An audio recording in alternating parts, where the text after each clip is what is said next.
As I get older, I understand and appreciate the importance of having enduring relationships. These relationships keep me grounded and provide security when life just becomes life. Understanding how to cultivate and maintain these relationships has been a lifelong journey with many starts and stops. This episode of Chasing Optimism focuses on the importance of cultivating enduring relationships and how they become more important to us as we age. Let's get to it.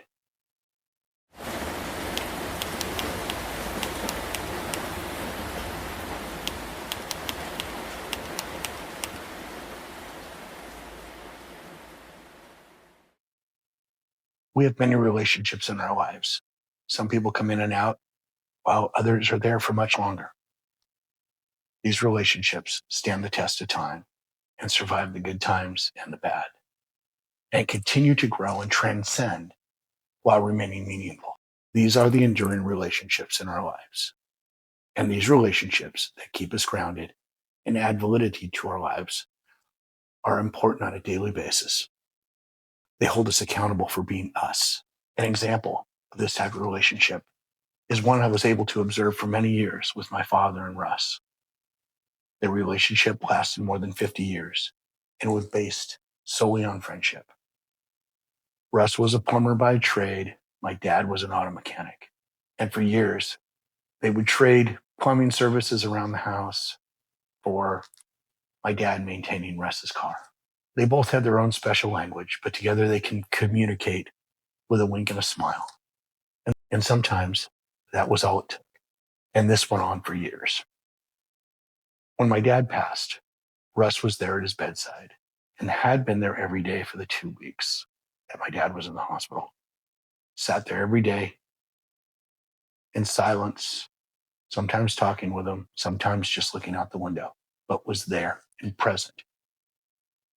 What I saw here was a living example of an enduring relationship, a pure example of one that was not bound by anything other than true friendship and a commitment to that friendship. When I buried my dad, Russ sat in the front row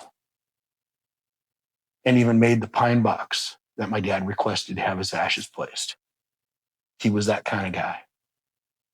They both inspire me to search out and attempt to develop these type of relationships in my life. My dad and Russ used to meet each Friday for lunch, rain or shine, same restaurant, same booth.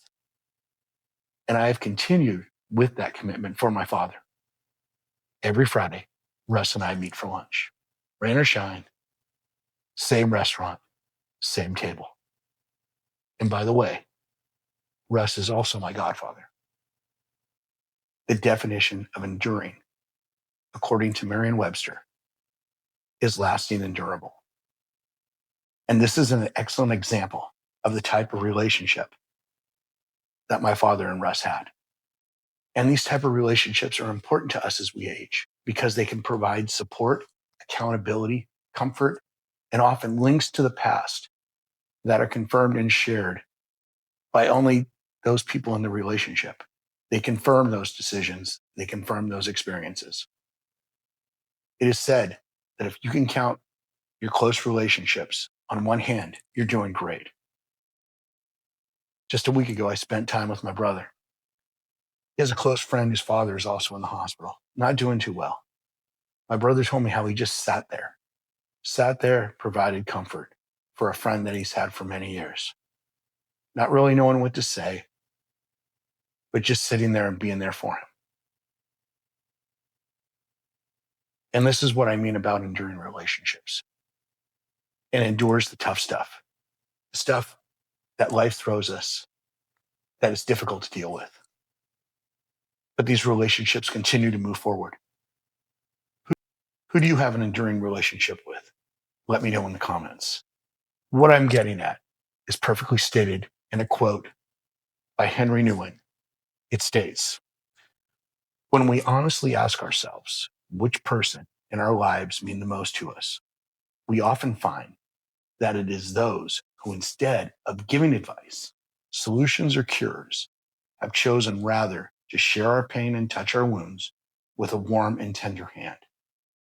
A friend who can be silent with us in a moment of despair or confusion, who could stay with us in an hour of grief and bereavement, who could tolerate not knowing, not curing, not healing, and face us with the reality of our powerlessness. That is a friend who cares.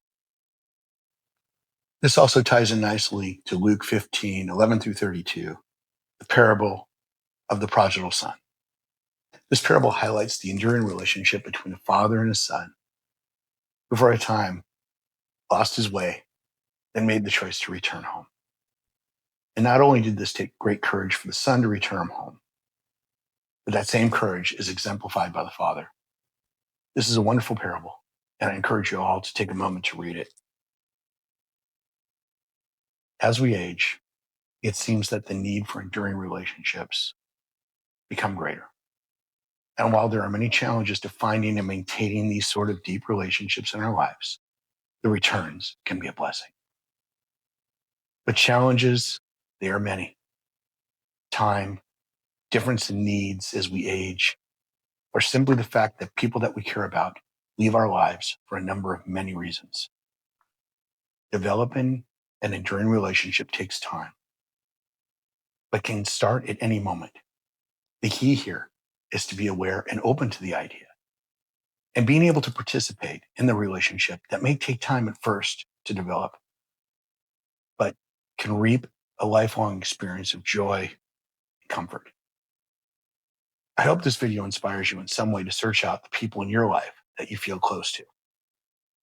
Who do you believe would drop everything in a moment's notice and come to your side? These are the people that you have enduring relationships with. They matter to us, and we matter to them. Once again, my name is James, and I make self-help content for those that are seeking answers to some of life's daily challenges. If you have found this helpful, please like, share, and subscribe.